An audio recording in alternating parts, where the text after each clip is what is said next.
It's hard to believe, but YouTube's been around for about 20 years now. And so over those 20 years, from 2006 all the way to 2024, they've abandoned a lot of features along the way. And this could be for a lot of reasons, either because they evolved the feature to turn it into something much better, or just because they didn't like it at all. So I figured today it'd be fun to go down memory lane and take a look at some of these abandoned features, and there's dozens of them, so get ready, grab your popcorn, and let's do this. All right, so as it stands today, when you watch a YouTube video, I mean, in this case, my editor puts on captions, but what you also could do is turn on and off the auto-generated captions that YouTube puts out. And so it's pretty close to what I'm saying. You'll see it's probably like 90% right. But before this, there actually used to be a feature in which the community can actually do the captioning for a video. So in 2024, if I said the sentence, "Hey guys, my name is Sambucha, you guys are really great," you'll see that the captions are completely correct because it's using AI to auto-generate it. But if I said that same sentence in 2019, the community would have added, and then they'd basically put whatever they want. So it's kind of the Wild West, but it was a lot of fun. So this is what it looked like. So you'll see like where there's the three dots, there used to be report and then add translations. So right now it's clip, save, and report. So you can no longer add translations, but when you did add translations, it would bring you to this screen right here in which you can go through the video. And this is from like your perspective as like the users watching the video. And so you could timestamp and just put in stuff. And it made for a lot of fun times. So people used to all the time just like weirdness intensifies. Like it wouldn't be so much used for dialogue as it would be for kind of like in between stuff. So let's say right now, like I'm just doing this. Like there's gonna be nothing auto-generated, but the community caption now.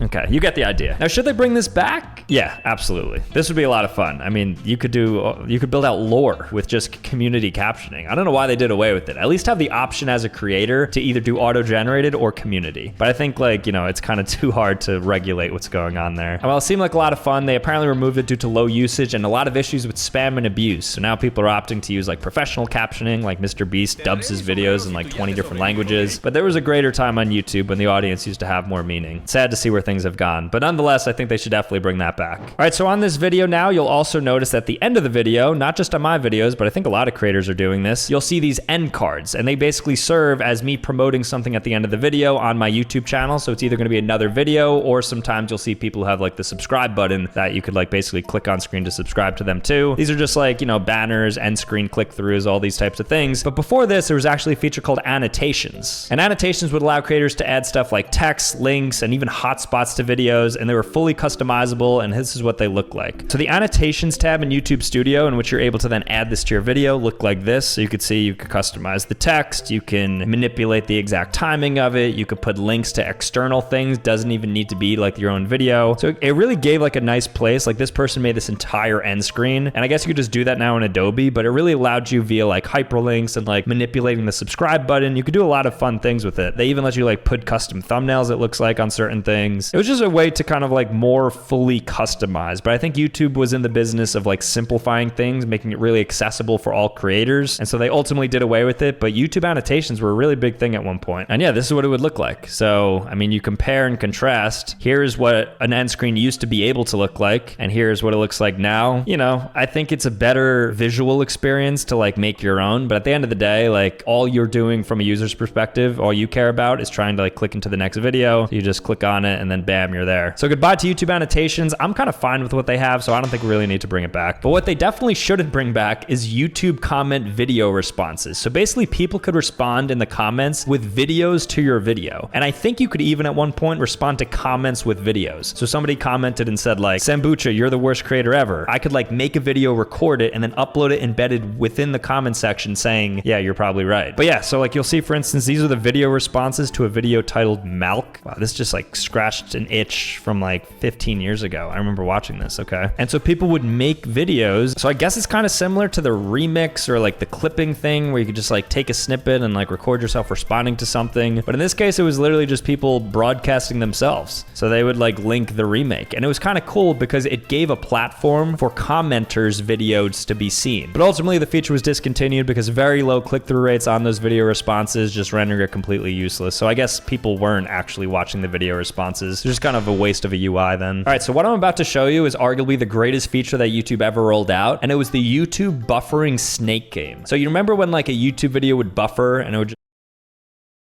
just be like those circles going round and round. Well, you used to be able to, similar to how they have the dinosaur game when you're offline on Google, there used to be a snake game where you could play around using the arrow keys and put that entire buffer ring into like a snake line and just manipulate it around the screen. And it was a lot of fun because you'd be able to, like, while you had bad connection or something, at least have fun. You'll see there's like the little dot for it to eat. And if you died, it just goes back to buffering. So here this person's watching like a trailer for The Hobbit, but they're also gaming. You could, even if the video's playing, play this game. It was just like a game within a game. You would think, like, with all like the low attention spans and now people would, like, YouTube would harp on this, but I guess not. I think they should bring this back. Imagine right now this video is buffering and you're able to have fun and play Snake while I'm just like here waiting for me to say the next word. That would be amazing. Anyways, bring it back. All right, so we're in 2009 now, and I just pulled back some of these MySpace looking screens. So this is Nigahiga, who was one of the biggest YouTubers at the time. There's a couple things to call out here. So first thing I want to say is that YouTube used to operate on an honor system, which basically means it wasn't really a feature, but they didn't have like copyright systems because they didn't have advertisers on the website, and they also didn't have community guidelines. They didn't have like any automated systems to detect nudity, violence, or whatever. So they would just like literally let people post videos, which is kind of a crazy concept because now I'm sure people would upload some pretty graphic things, and they would just let them exist until somebody manually found it / reported it to then take down. They used to have style, which I don't know if like Nigahiga put in Asian, but it'd be funny if like YouTube just categorized creators by their race, amongst many other things. So I mean, this is what it used to look like. You see, you're able to fully customize like the coloring, so they chose like a green color scheme. So it's kind of fun. You were able to have good personalization to your site when people clicked on it. Unlike now, everybody's site looks the same. So if you go on like my page, you'll see that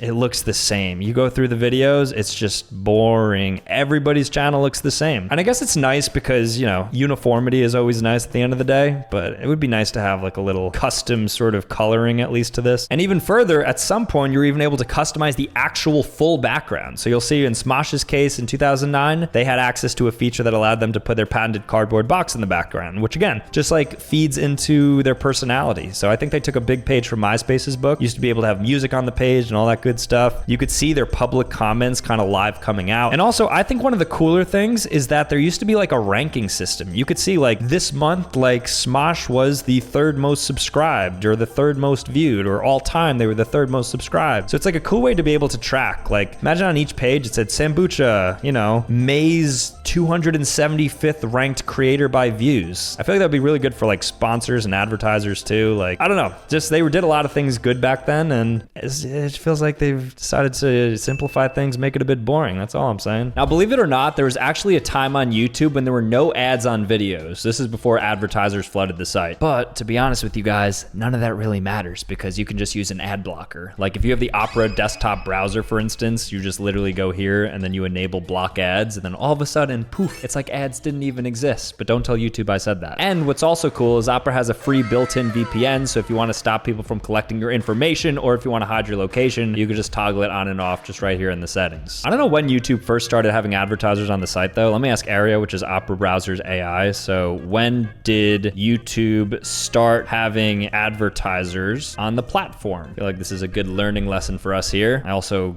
misspelled that quite a lot. Okay, there you go. So YouTube started having advertisers on the platform in 2007 with the first in-video ads, and in 2008 oh my gosh, that's when the pre-rolls came. But okay, that's good to know. Thank you for dealing with my lack of English. I appreciate that. Well, that's obviously cool. I think my favorite feature of Opera Desktop Browser is that you can use Tab Island, which is such a cute name. Basically, you just click on a tab, hold control, bam, bam, right click, and then you can create a tab island. So look at this. It's like a collapsible, movable island of a bunch of tabs, which is why it's aptly called Tab Island. And so you can very easily, if you want to either hide your tabs or group them, let's say you have a ton of tabs open and you want to categorize and be a bit neater, bam, they have it for you. So go ahead and download the Opera Desktop Browser. The link is in the top of the description. It's free and it's really easy to use, so go ahead and check it out. You will not be disappointed. But moving on. All right, so something else that you were able to do that I thought was pretty interesting is that you used to be able to add users as friends and then subsequently DM them. So here's an example of Charlie Is So Cool. His channel used to be a pretty big YouTuber, and you could see you could literally choose to add him as a friend in addition to subscribing to him. Now, I think as YouTube has now grown to 2.3 billion monthly average users, it'd be pretty ridiculous to allow people to add big YouTubers as a friend. I imagine Mr. Beast would have like 100 million friend requests, which is obviously impossible to sift through. But if I was a CEO of YouTube, the one feature that I would implement would take a page from this, and that is to send message, but only between verified creators. So if you're like YouTubers of size, like I can't collab with any YouTuber because I have no way of reaching them. Despite the fact that this is our social media platform, it's not really social media because you can't network with other creators. So I have no way of reaching out to creators, say, hey, like your content, let's make a video. I'd have to reach out through like another website, which is pretty anti-YouTube to have to go to Instagram to reach out to a creator to make a YouTube video. And this has happened all the time. Like whenever I talk with a creator, it's through another website because we can't literally do it through YouTube. So they were kind of cooking in the past, but I just don't think anybody should be able to add anybody as a friend because it could get pretty ridiculous. Now, another cool feature that YouTube had is YouTube Feather, which was like an ultra light watch page that was optimizing for people with really poor mobile connectivity or just really bad devices. And so basically what it was is that YouTube Feather just basically reduced everything on the page. So the UI became super simplified. It would clear anything like cookies, caches, anything like that could kind of hinder the loading experience. Loading times were pretty determinant by how much data was on screen, like how much had to process. So you'll see they just stripped everything, made it super white on the sides. Yeah, I mean, I thought this was really useful because back in the day, you'd have a ton of connectivity issues. Even people with like 3G internet, which was pretty poppin', I think in 2010, I could be wrong with those dates. But even with good 3G, like if you're in like New York City, you still wouldn't get really fast loading time. So I think this was good for the time to have a feature that basically stripped things down to the bare bones. And on that same note, YouTube Go, which was actually discontinued pretty recently, I believe in 2022, was a similar idea in which it wanted to give people with really bad mobile devices or connectivity a way to access YouTube. And so they would effectively give you this stripped down version of YouTube. It was a separate app and it was YouTube Go. So you'd have a home page, you'd have videos which you could download, and then that was it. You couldn't comment on a video, you couldn't create your own video. There was no YouTube Studio or anything built out like that, but just to watch a video or save it or download it to watch offline, I mean, this was the place. I mean, that's what it's all about. So YouTube Go was great, but I don't think there's a ton of use for it, so phased it out. Now I have to put a trigger warning on this next one because I know it's about to strike a chord with a lot of people when I mention this, but one of the more recently removed features that caused a massive outcry and like rebellion against YouTube was the removal of the dislikes. So you can see in 2019 here, we have a Teen Titans Judas contract trailer that had 4 million views, and you could see the amount of dislikes. Now the reason they took away dislikes is because they believe that certain creators were getting mass disliked and kind of bullied on the website. And you could say what you want about that, whether you think it's true. Let's assume that that's true and like we're very sympathetic to that situation. You still shouldn't remove them for the sole fact that if you want to look up how to fix a very niche microwave from 2006, there's probably a couple of YouTube videos that talk about it. And how do you know which one's good? Because they're coming from channels that have like 2 subscribers. You used to be able to just look at the amount of dislikes, and if there was a lot, you just click onto another video. But now you have to kind of like actually watch the video to see whether or not it's useful information. And it's kind of just like a handful, and it's like difficult to kind of sift through. And I imagine that's a large part of a lot of people's YouTube experience. Oh, I have a flat tire, let's pull up a video. Well, how do I know if it's a good video? Check the dislikes. And YouTube pushes back on this by saying, oh, just look at the top comment, which I guess is kind of fair, but still, dislikes were kind of OP for that. But there are some workarounds to this because there are extensions like return the YouTube dislike that return the amount of dislikes to every video, and it's true information. So as you can see, this video has 83 dislikes. I don't know why, I don't know what I did wrong, but you could still see it if you downloaded an extension. So the information could still be public, you just have to do a little more work to get it. In any case, I didn't really start posting videos when dislikes were still a thing publicly, so I don't personally care if they come back or not, like as a creator, but as a user of the platform, it was kind of nice to see. So there's a lot of things to explore here, but this is what the YouTube UI looked like in 2007. So the first thing I want to call out is that YouTube, before they had likes and dislikes, which is a binary system, they had the rating system of 1 through 5 stars, which is interesting because Google, who obviously owns YouTube, currently operates on the star system. Like if you go on Google Maps, then type in the name of a restaurant, the Google reviews page is going to give it something 1 through 5. Like, oh, this place is 4.2 stars. But then YouTube, they decide to make either 1 or a 5, which is a like or a dislike. So it's kind of interesting that like one platform doesn't and one does, and especially because they used to have it on YouTube. So in this case, like the average rating was a 4. They ultimately went away with this because they found that people were just like favoring the extremes. So they were either giving a video a 1 or a 5, and they're like,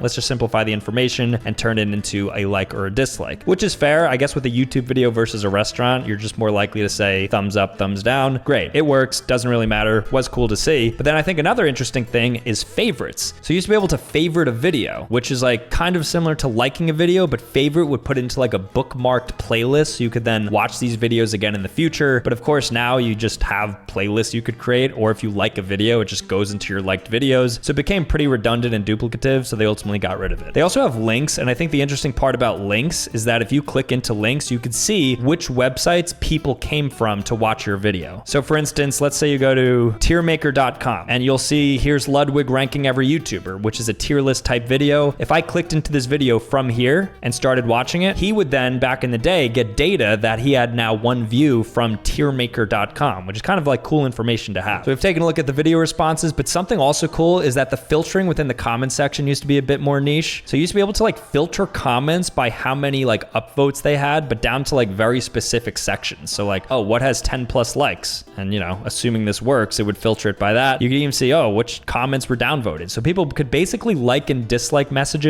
and you could filter by it. So you could see all the terrible responses if you wanted to. I don't think there was a really big need for it. So YouTube just decided to keep it binary with either, hey, new comments or top comments, which still works. I think that's fine. But something that they don't show here, and I was unable to actually find a screenshot of when this did exist, is that in the comment section, you used to be able to type in a keyword and then find a comment that mentioned that word. So let's say you're in London and you want to visit Nando's, right? I don't know why I thought of this. I've never been to Nando's a single time in my life, but if you go to the reviews, you're able to search within the reviews for a specific word. So if you want to look up reviews that have the word chicken in it, you could do that, and then you'll see it highlights chicken. So it was a very similar thing to what you could do back then on YouTube. There was an area where you could just like type in, I don't know, like sucks to see like how many people are saying this video sucks, and then you could see it. We don't have that anymore, but probably for the better, because I think people would do some pretty wild things with that. Now, another feature that used to exist and now has been added to YouTube Premium, and I think it's super OP, and I kind of wish it would come back for everybody because it's amazing. And it's if you played a video on your phone and then exited out of your phone, the video would still play. So right now, if you're playing a YouTube video and then exit out of it, the video ends. But back in the day, and now if you have YouTube Premium, so for instance, here I am watching a Penguin Zero video. Now I closed it and it's still playing because I have YouTube Premium, but this used to be for everybody. I could be on my home screen and you'll see just video still going. So it's super useful if you're like listening to a podcast or music and you just want to like go on another app or just put it in your pocket, it could still play. So I think YouTube should bring that back. It's kind of a shame that they paywalled it, but it is what it is. Now this is one of the more recently taken away features that YouTube put out, but it's YouTube Stories, and YouTube Stories are basically Instagram or Snapchat stories. It's the same idea where just on YouTube, you would just post a story and you would just either promote a long form video or just like, you know, interact with your community. But ultimately YouTube decided to do away with it because they're shorts. And so a lot of people just turn these into YouTube shorts. And so it just didn't really have a use anymore. So they wanted to clean it up. I like it. I mean, should they bring it back? Probably not. I think the one thing about stories is that it made YouTube more like social media, which I don't think is YouTube's strong suit. I think YouTube is YouTube and it's good. And 2 billion people use it every month because it's a video sharing platform, not social media. It's like a totally different place. It's closer to Netflix than it is to Twitter. So it's like, why try to get close to Twitter when you could just like lean into what you're good at, which is video. Another YouTube feature that was removed was the YouTube Originals. So YouTube Originals were just like TV series, high production, created by YouTube, produced by YouTube, that they would involve a lot of popular creators with. PewDiePie had his own show, Markiplier had his own show. Basically everybody of size had their own YouTube Original show. And it was a way to kind of like break into that like self-production space. But they ultimately discontinued it because there wasn't really like a ton of interest in watching it, like beyond maybe creators posting it and promoting it. And I always found it interesting that Markiplier's banner is still his YouTube Original series that is at this point like 3 years old, but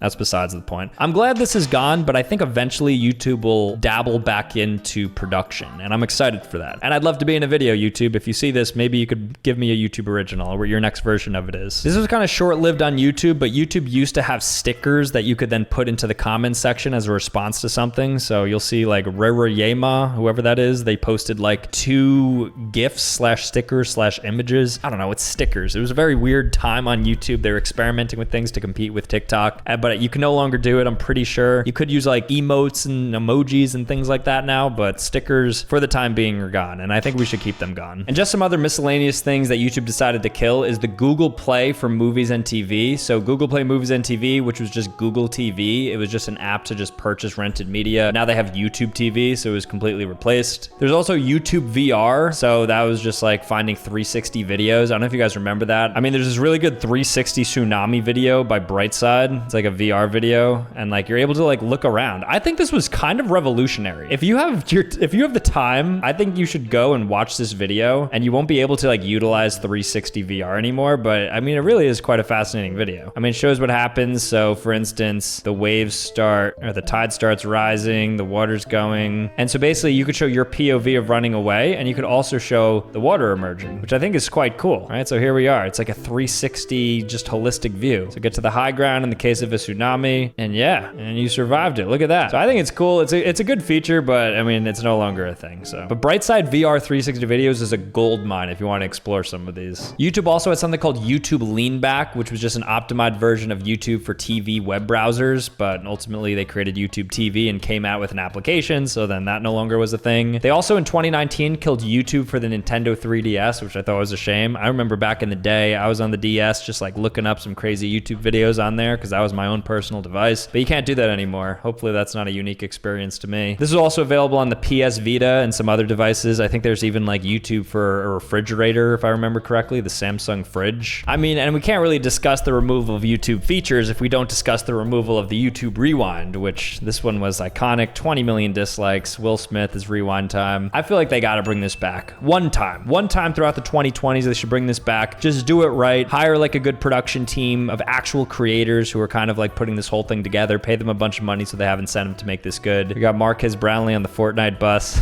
With Ninja. It's looking back, the one thing I'll say about YouTube Rewind is it wasn't that bad. People hate to hate, but it really wasn't that bad. I think it was actually entertainment. And this is fun. This is a good watch. I'm gonna watch this on my spare time and just go through it, just cherish the memories of it. I don't know if that's an unpopular opinion. I feel like people agree. You know YouTube Rewind was legit. I hate the hate around it. It's the worst. And last but certainly not least is the worst YouTube feature to ever be rolled out that I think unanimously people were really happy was immediately abandoned upon release. And that is when, in order to comment on a YouTube video, you needed to have a Google Plus account. Google Plus was Google's social media back in the day. And in order to get people on Google Plus, they basically said, oh, well, if you want to use YouTube, you got to create a Google Plus account or you have to be a YouTuber, making then millions of people sign up to Google Plus. A lot of people were upset. This petition back then, when the internet was like barely a thing, when nobody had access to it, got 200,000 signatures. So now, I mean, with social media inflation, that's probably like 2 trillion signatures. So nobody liked this. It's one of the few features in history